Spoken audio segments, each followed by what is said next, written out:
everybody. Welcome to The Right Side here with Doug Billings. Another real big day for us. I'm happy to have again with us Chad Prather. Chad is, if nothing, he's an example of me being able to hound someone until they're sick and tired of me and agreeing to be on the program once again. And Chad, thanks, man, for being here. Last time we were together, you suggested we might be able to do this once a month or so. And that, got to tell you, man, that just meant the world to me for someone like you to say that and make that offer to me. I appreciate it. So welcome back, Chad. I still want to do it. Thanks for having me, and it's always good to be on. And Doug, you're good at what you're doing, so I'm happy to be doing this with you and hanging out, and looking forward to seeing you when we have a show in Kansas City here in a couple of weeks. Yeah, I know. I can't wait. That's coming up in a couple of weeks. We're gonna be able to hang out on the bus, right? Are we gonna get that honor? Man. Okay. All right. Yeah. All right. Super. Bringing the bus. We're gonna do it. I've got a comedian friend of mine, Chad Zumach, and you should have seen him. He was so excited. He's going to open for me in Kansas City and then also in Omaha. Okay. And on that same route, and he was so excited. He goes, "I've never been on a tour bus. I've never done that. I can't wait." I mean, he was like a little kid at Christmas. Yeah. It was so funny when we were doing a show recently, and I told him, I said, "Yeah, just come on and ride the bus with us." And oh man, he did. You know, it's pretty fun stuff. We get to live a fun life.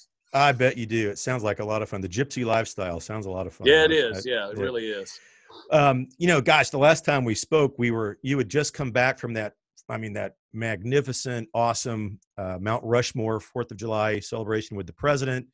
And, we were all on fire about what we saw there, the sights, the sounds, and everything. And it seems on one hand, like that was just a lifetime ago, given what's happened in the country, right? I mean, we've had since then 2 political conventions, and the messages and the imaging between the two couldn't have been more different, in my opinion.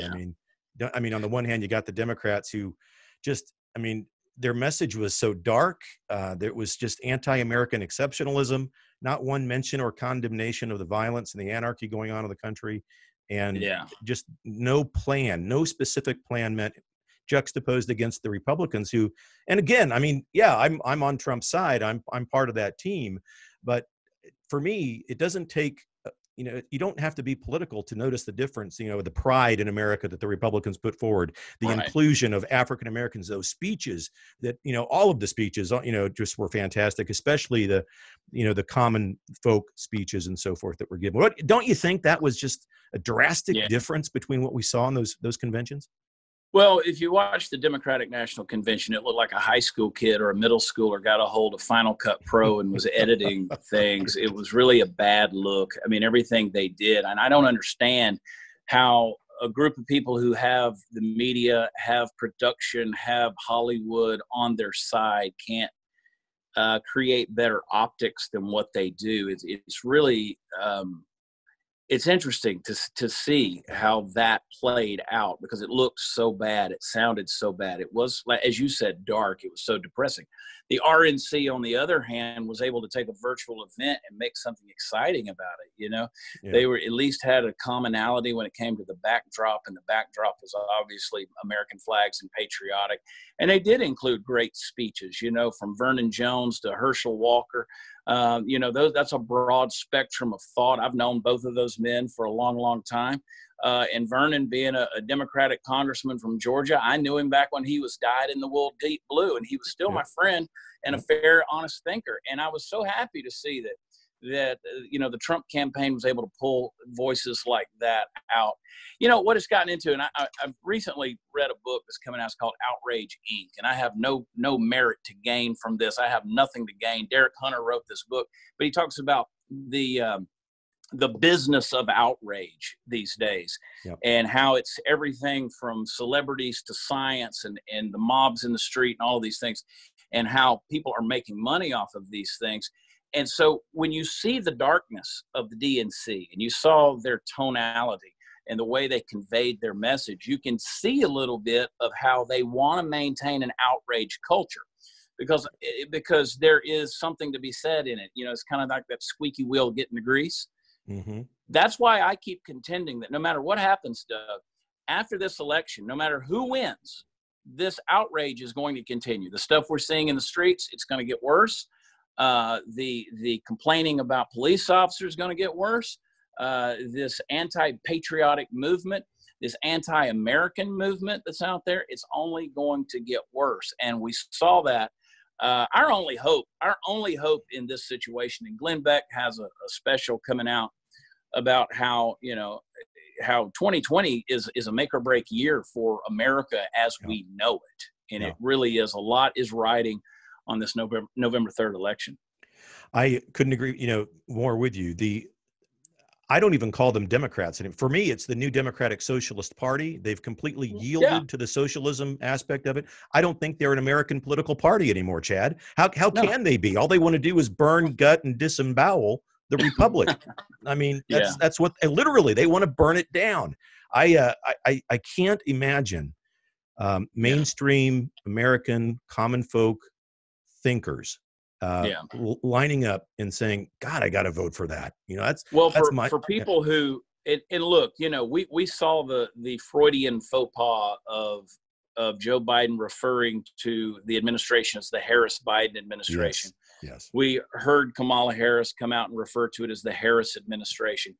I don't know what type of Manchurian candidate Kamala Harris is, but I think they knew all along that she was the one that was going to be picked. It's amazing to me, a person that didn't poll better than 2% during the primaries. And Joe Biden came out right off the bat and said, we're going to pick a person of color that's a female. And I think they knew all along. So I don't know what the agenda is, but Joe Biden, I love what Trump said last week or the week before when he said, Biden, he hadn't been alive for 5 years. I mean, and it's true. The guy is just so, it's one gaffe after another. And so I watched this and, they label themselves social justice warriors. And I've been doing a lot of thinking about this lately. A warrior, you're fighting for something. Justice, you're fighting for the right things. You want to right wrongs. But social, it's not social, because social means everyone. You want justice for everyone. Well, these folks, they don't want justice for me. They want justice for people of color, so they say. They want justice for marginalized people. They want it for minorities. They want it for people who have gender whatever confusion or whatever they're trying to figure out. And it's really ultimately not about equality, Doug. It's about control. That's what they're after. So if it's not social for everybody, then it's social for nobody. So at the end of the day, they fundamentally have to tear down all of the framework and take a crayon to the Constitution and scribble all over it and create this whole new entity of the idea of America.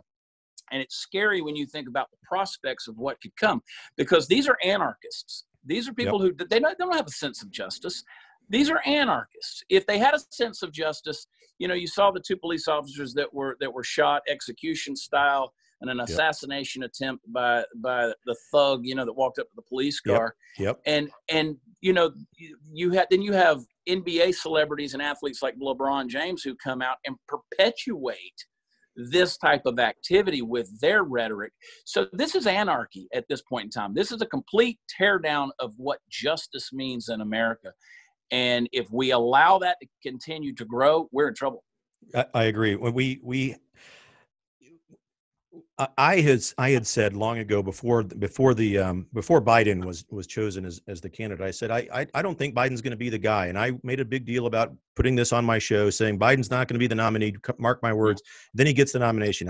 So I was railed upon it. Some of my buddies, what do you think now, Doug? You didn't. I said I think I still hit it. I still don't think he's the nominee. He may be on paper, but he's not. He's not running the show over there. He's definitely not. I mean, the guy, he can't do anything without note cards. Even when he's congratulating Kamala, he's got the note cards in front of him for that phone call. It's crazy. He's a skin mask. He's a skin mask for the Democratic Party. That's all it is. He's a puppet that's playing a part, and it's their attempt to get back into power. And once they do that, who in the hell knows what they're going to do? No hell. Yeah. I think, and you mentioned Trump. You said another, I think a clever and funny thing, Biden is shot. He's not there. And who's not shot? Xi, Kim, Putin, all these other global leaders, they're not shot. And they're world-class chess players in Trump's words. And Biden can't, he just can't do it. So it's frightening. What is your sense about, as you travel the country, and I'm sure that the topic comes up in certain circles when you're out and about. Do you get a sense that this is really going to be close, or do you think that, it's going to be so far to Trump or what? I just can't imagine that most of us are voting, even if you don't like Trump. I can't imagine a moderate voter or someone that can think critically or with any complexity or with common sense. I can't think of anyone who would honestly vote for Joe Biden. I understand that there's a lot of people out there that don't like Donald Trump, his rhetoric and his personality. I get that. They don't understand his sense of humor.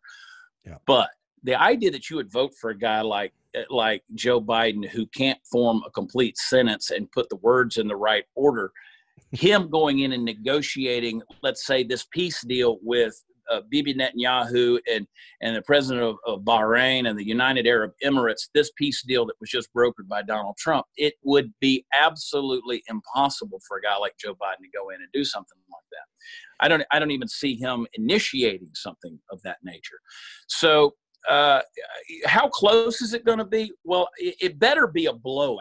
It better be a Reagan-Mondale 1984 blowout landslide, or we're in a lot of trouble, because with the mail-in ballots, this is a thing that could carry on into 2021, get all the way into a time for an inauguration of a sitting president or a new president, and we still don't have that. Now you got Congress voting on who the president's going to be. We don't want to get to that point. Yeah. We really don't want to get to that point, because that's scary. But either way, it's going to create it's going to be a contested election. We know that. Yeah, they're already lowering up. Yeah, we've already set precedent for that. And it's going to be contested on both sides. If Joe Biden wins, the right's going to contest it. And hey, rightly so. Rightly so. But I will tell you this, I don't see any Biden boat parades. I don't see Biden truck parades. I've been in different cities. I've been in 10 states in the last 12 weeks. I was a grand marshal of a boat parade in South Texas that had 1,000 boats in it. And just the energy that these folks have for Donald Trump to show up and do what they do, Americans are sick of it. They're tired of it. But equally so on the other side, people, while they're not showing, the same kind of fervor that they showed for someone like Barack Obama, they're still out there, and it's scary. It's scary. And I think that, you mentioned the crowd, the Trump rallies that he's having these days again at the airport hangars and wherever else he's doing. I think, and then you see the 12 people that show up for and Biden doesn't take any questions. There's a huge psychological wow factor to that. And to your point, I think that those things are, they sway the country. And I think there's a lot of moderate independent voters out there going, I don't like Orange Man tweets, but this rioting in the street, the carnage that's going on, no thanks. And Doug, let me to that point. Doug, these anarchists that are out rioting in the streets, they're not going to vote. No, they're not registered to vote. They're not going to do it. They don't even live in a house. Yeah, they don't. They live in a box somewhere. But if you've seen some of these folks, they're not voting. But I do think the scary part is you are going to have a lot of people out there who just choose not to vote. And that's going to be something that we'll see how that plays out. But you're right. We'll see what happens. Well, I think to be a landslide. I think that you're right. It does need to be a landslide. I tend to think that it will be close to the eternal optimist. But to your point about the voters and so forth, it's if you're inclined to be disenfranchised from this election, you're a Biden fan. You're not a Trump fan. Right. If anything, Trump has the enthusiasm behind him, and they're going to march in force to the polls to make sure that their vote is cast. Right. And going back to your comment about the peace treaty, I just want to say one thing about that. The media, shameful as they are, they don't give this story the time of day. This is a huge deal. And of course, you hear stories and headlines of, well, these countries aren't even at war, so it's not a peace treaty. How dare they call it a peace treaty? It's to that level of sophomoric, journalism that they. If Barack Obama had brokered this deal, it would be the biggest thing in the history of, it would be the news story of the year. Democrats used to love the Nobel Peace Prize. Now they hate it. Now they're equating Trump to Hitler. Yeah. And so I go back to the outrage. It's Outrage Inc. It's a business of outrage. Yep. And they've made it this thing. So it's amazing how quickly the the attitudes and the vocabulary change when it's something that Trump has done right. Let me as we wrap up here, I know your time is precious and you're a busy guy. Let me with two remaining parts of one question. Let me talk about two states, California and your state of Texas. In California, obviously a kook governor, Gavin Newsom, who with every kook decision that he makes, with every mandate that he makes, in my humble opinion, he's nudging that state to the Republican Party. Outside of LA and Hollywood, and as you know, you travel the state, there's lots of Republican districts in California. So I think that they just may well go red. And then in Texas, you got Governor Abbott, who, although a Republican, not making a lot of really wise decisions, in my opinion, about mandates and so forth. I know you're going to be or are a candidate for governor. Where do you see Texas going? Because there's a lot of rumors about Texas going blue. What do you think about that? And what do you think about California maybe going red? Well, I agree with the California assessment. I agree with all the assessment there. Texas has gotten a little purple. It's grown purple. We have the problem children of Dallas, Houston, and Austin. Yes. And then, Californians in many ways are leaving in droves if they can. The problem is Californians, by and large, have never really known how to, at least in the last 40 years, haven't really known how to vote. And they've done it spinelessly because they've succumbed to the bullying of their big cities. And that's what happened. These big cities bully them, and their bureaucracies take over. But they're starting to see the reaping of what they've sown. So a lot of them are leaving California, going into these states with a historically red leaning, and they don't know how to vote. So they tend to vote without a backbone. It becomes kind of spineless, and that leads to I'm going to make up a word here, the purpleization of these red states. We're seeing that here in Texas, as we've seen a lot of folks move in. But California, I've said it for years, Doug. I've said it for years. After seeing what I've seen in that state, it could very well go red. California could be a red state again. I mean, they really could. You get rid of that land of misfits called Los Angeles and Hollywood and San Francisco and all of that, it could very well go red again. I've seen it and said it forever, and it'll be interesting to see what happens this year in this election, because Gavin Newsom, I mean, here's a guy who says if convicts are willing to help, prisoners, felons, if they're willing to help with these wildfires, when they get out, we'll give them jobs as firefighters. That is a monumentally bad idea. Yeah. I mean, that is a monument. But that's the kind of stuff that he promotes and he pushes, and it's insanity. Yeah, it is. Absolutely. Well, that's what's pushing them towards the red, I think. So yeah, we'll see. How's your campaign? Everything off and running, or is it just in things are going? Yeah, we got the smears that are out there. We got the negative press. We got all kind of crazy stuff that's going. I never know what the day is going to pop up, but we're just taking it a day at a time. We're not going to be silenced. I can tell you that. I have my convictions, and whether all of that stuff turns into, how far that goes down the road, where our voice is at least going to be heard. We're part of the conversation. So good. I want to keep Texas great. It's a great state, and I hope we can keep it that way. It is, and I've got lots of experience there down in San Antonio, where my grandparents used to live. It's a great state. I'll log on to watchchad.com. I'll buy a few T-shirts, help the cause, and come on, man. All right. Hey, Chad, listen, man, I appreciate it as always. Thanks for your time today on the program. I really do appreciate it. Always a pleasure, Doug. Thank you. Okay, and next weekend, we're the first week in October. I'll see you here in Kansas City. It's like October 2nd and 3rd, I think. Yeah, it is. You got it. That's it. 30th and 1st. I don't even know. The 2nd and 3rd of October. Okay. Yeah. Yeah. Yep. Well, come on, man. All right. Hey, ladies and gentlemen, this is Doug Billings on the right side. Our guest today, Chad Prather, and we can't thank him enough for taking time out of his day there in his studios in Texas to be with us on the right side with Doug Billings. Everybody, have a great day. May God bless you, and may He continue to bless the United States. Cheers.